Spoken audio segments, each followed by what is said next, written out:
भयानक सपना देखकर व्याकुल भरत। सपने 7 प्रकार के होते हैं। संयोग से मैं हिमालय में उत्तर काशी में था, वहां उज्जैली में मेरा भाग्य अच्छा था कि एक बड़े दिव्य महापुरुष से मैं मुंडक और मांडुक्य उनसे श्रवण कर रहा था।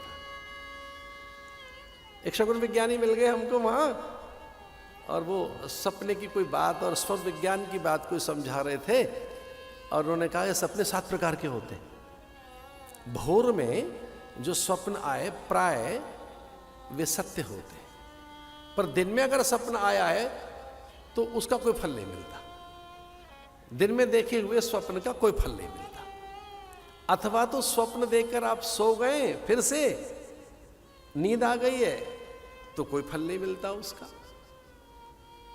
अब सपने की तो बात सपना ही है, ये जगत ही सपना है। तो वहां कहूं मैं अनुभव अपना, ये तो जगत ही सपना है। जीवे ब्रह्म ना परा, ब्रह्म सत्यम जगन मिथ्या, ये जगत ही मिथ्या है ब्रह्मज्ञानियों के लिए तो। पर यहां एक स्वप्न का वैशिष्ट है कि भयानक स्वप्न देखा उन्होंने कि समूची अयोध्या धूम्राच्छादित हो गई है। धुएं ने घेर लिया अयोध्या को। पिता का मस्तक नहीं दिखाई दे रहा है, मस्तकहीन उनकी काया। रानियों का रोदन, मां विलाप कर रही हैं, कैकेयी में भारी कोप है और अयोध्या में भारी असंतोष है, और पूरी अयोध्या भरत की बैरी हो गई है। सपने में देखा पूरी अयोध्या, अयोध्या का प्रत्येक प्राणी भयानक आंदोलन कर रहा है भरत के लिए। कह रहा है ये क्रूर है, पापी है, दुष्ट है, दुरात्मा है। ये इस जैसा पापात्मा, मूढ़ात्मा कोई नहीं हो सकता। बड़े भयभीत। पिता का मस्तक नहीं दिखाई दे रहा है, माताएं विलाप कर रही हैं, क्रंदन चित्कार। इतना कष्ट हुआ स्वप्न में उनको, वो उन्हें लगा कि भाई मैं राम से तो नहीं पूछूंगा कि हो क्या रहा है, ये प्रजा मेरे लिए रूठी क्यों बैठी है, मैं राम से नहीं पूछूंगा। आज पहली बार मैं लखन से समाधान करूंगा, मेरा छोटा भाई है।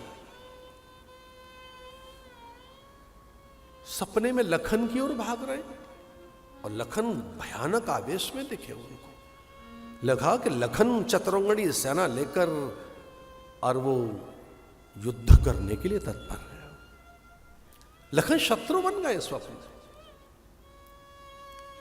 बस के समग्र अस्तित्व का ही नाश कर देंगे। ऐसा लगा कि महाकाल है, लखन नहीं है। तो भयभीत होकर वो राम की ओर भागते हैं सपने में कि राम मेरी रक्षा करेंगे। वो राम की ओर जितना भागते हैं, राम उतने ही दूर जाते हैं। वो जितना राम की ओर सपने में भागता है, राम उतना ही दूर जाता है। एक सुरंग, अंधेरा, उसमें सयार बोलते हुए सुनाई दे रहे, गिद्ध दिख रहे, चीलें दिख रही, स्वान अकारण रो रही, गर्दभ रो रहे। वो आंखें देखे अयोध्या में सबकी, तो उसमें रोष है, कोप है, रोदन है, अविश्वास है। पसीने से भीग गए भरत, ननिहाल में थे। मुझे एक बात कहनी है, भरत के चरित्र को आगे बढ़ाने से पहले मुझे एक बात कहनी है। अगर कदाचित भरत अयोध्या में होता, दृश्य उल्टा पड़ जाता, राम बन नहीं जा सकते थे।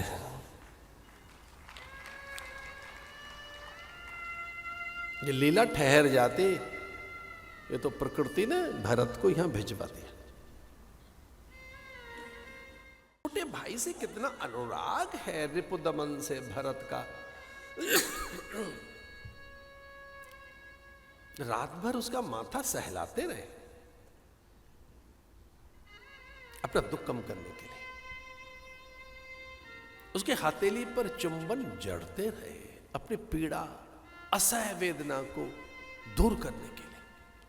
कुछ सहारा नहीं है, दुख में अपने सहारा देते, भयानक दर्द है। ये स्वप्न ऐसा कैसे आया? पूरी प्रजा में कोप मेरे लिए, पिता का मस्तक नहीं दिख रहा है, भैया दूर भाग रहा है मुझसे, राम और लक्ष्मण क्रुद्ध है, माताएं विलाप कर रही हैं। और जो स्वप्न का अंतिम चरण था वो भयानक था, बड़ा भयानक। सरयू में रक्त जैसा दिखाई दिया, रक्त बह रहा है, सरयू में नीर नहीं दिखाई दिया, रक्त नदी। भयभीत हो गया था भारत। दुस्वप्न का फल दूर हो, विप्र जिवाएं दें विधि दाना, ब्राह्मणों को जिमा कर दान देकर शिव अभिषेक करें विधि नाना।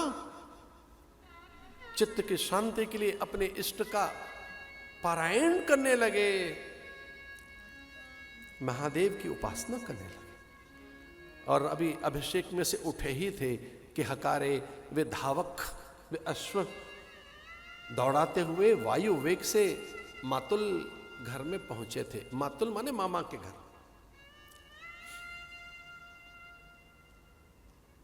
अविलंब पत्र हाथ से लिया था उन्होंने, क्योंकि पाती ऐसे दिखाई। उन सेवकों ने पाती ली, और जैसी पाती हाथ में आई तो जिस ढंग से पत्र उन्होंने खोला, वो नीचे का हिस्सा पहले दिखाई दिया, पिता की मुद्रिका, पिता का चिन्ह, राज चिन्ह, जो राजा का ही अधिकार है किसी पत्र पर अंकित करने का, टंकित करने का, चिन्हित करने का, स्थापित करने का, प्रशस्त करने का, प्रमाणित करने का। Do you know what I am saying? Certify, you know, certify.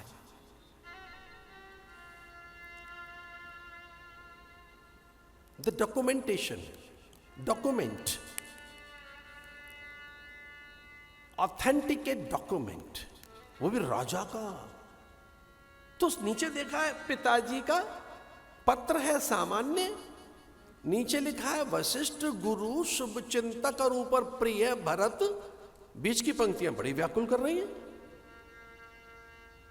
शीघ्र अवध लौटो। मैं नीति सिखा रहा हूं आपको।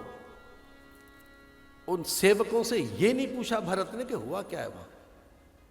उन्हें लगा कि पता नहीं सेवक क्या बोल देगा, जो सत्य है ये बता नहीं पाएगा, इसकी धारणाओं में क्या है, इसकी सोच में क्या बसा है। वहां जो अघटित हुआ है, जो कुछ अमंगल हो गया, वहां जो अनिष्ट हो गया है, क्योंकि मेरे पिता का प्रशस्त यह प्रमाण पत्र है गुरु का, इसमें पिता का समाचार नहीं, माताओं का आदेश नहीं, भैया राम की कोई सूचना नहीं, अयोध्या की कुशलता के कोई समाचार नहीं, इसमें तो मनुहार नहीं कि जल्दी आओ। तो पिता ने पत्र क्यों नहीं लिखा, भाई ने कुछ क्यों नहीं कहा, माताओं के समाचार कहां है इसमें? पर इन सब बातों के लिए इनसे नहीं पूछेंगे। कितना धैर्य! अरे हम सब होते तो उतावले हो जाते, पूछते उनसे हुआ क्या बता भाई। ये धर्म है, थोड़ा धैर्य रखो, साहस रखो, दुख को सहन करने की सामर्थ्य रहनी चाहिए। और जो अधिकारी नहीं है उनसे सही सूचना हाथ तक पहुंचेगी भी नहीं। जो पात्र नहीं है, योग्य नहीं है, वे केवल पत्रवाहक ही तो हैं, डाकियों को पूरी बात का क्या पता। पहुंचे अयोध्या में,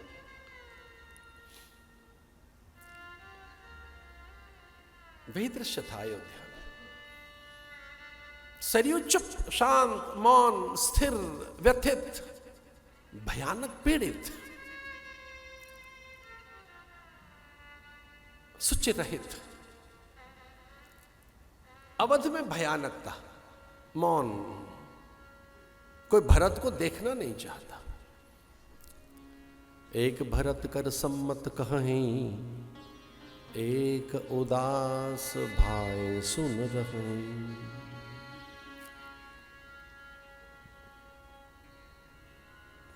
एक कहें ये बात अलीहा,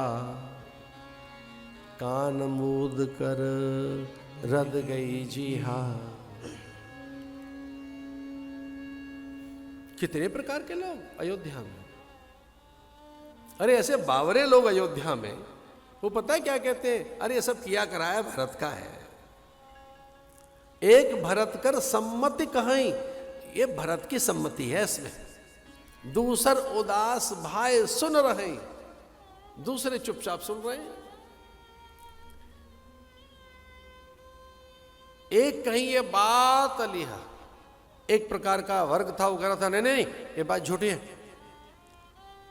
चौथे कह रहे भाई हम ये सुन नहीं सकते, कान बंद कर लिए। लेकिन ऋषि मुनियों के झुंड निकले, अच्छे लोगों के, महापुरुषों के। पूरी अयोध्या में समाचार फैल गया, चंद चवे बरु अनल कल सुदा होए विष्णु। सपने कबहू न करे कछु भरत राम प्रतीक। हो सकता है कि चंद्रमा अग्नि बरसाए, हो सकता है कि सुधा विष बन जाए, लेकिन सपने में भी भरत राम के प्रतिकूल नहीं हो सकते। और जो भरत के लिए इस प्रकार के निंदनीय भाव रखेगा, उसे घोर नरक में जाना होगा, और राम कभी उसे मुंह नहीं दिखाएंगे। तो सब भरत के अनुयायी हो गए। ये समाज ऐसा ही है, इसको पलटने में देर नहीं लगती। एक हमारे कोई परिचित संत थे, वो कहते थे समाज का नाम है पलटू राम, ये पलट जाते हैं, इन्हें पता ही नहीं कब पलट जाएंगे। अपने सुख सम्मान के लिए, अपनी संवेदनाएं चाहिए इनको, तो अपनी हित सिद्धि के लिए।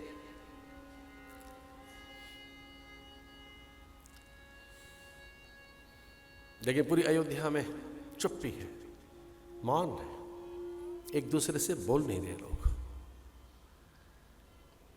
कैकेयी ने कहा था कि भरत सबसे पहले मुझे मिले। अपने गुप्तचर लगाए थे कैकेयी, अपने गुप्तचरों से कहा था बस एक भूल ना हो जाए, कहीं भरत गुरु से न मिलने पहले। हाँ, वो बुलाया गुरु जी नहीं है, पर पहली भेंट गुरुदेव से न होने पाए। किसी भी तरीके से गुरुदेव के आश्रम से जाने से रोकना भरत को, मेरे पास ले आना। भूल कर भी कौशल्या क्या न चले जाए। क्यों? उल्लसित है, आनंदित है। बोली पहले मैं मुकुट तो रख दूं माथे पर उसके, जैसे भरत आए कम से कम उसके शीश पर मुकुट तो रख दिया जाए, पहला काम ये किया जाए। अरे गुरु से क्या मुकुट रखवाना है, अब तो मेरा अधिकार है। अब प्रजा का उत्सव बाद में होता रहेगा, राज्याभिषेक की तैयारियां बाद में होती रहेंगी। अरे मैं मुकुट तो रख दूं अपने लाला के माथे पर। अब मुझे क्षमा कर दीजिए, पति की लाश पड़ी हुई है, वो मिठाइयां बनवा रही हैं, लिखा तो यही है, उनके महल में मिठाइयां बन रही थी।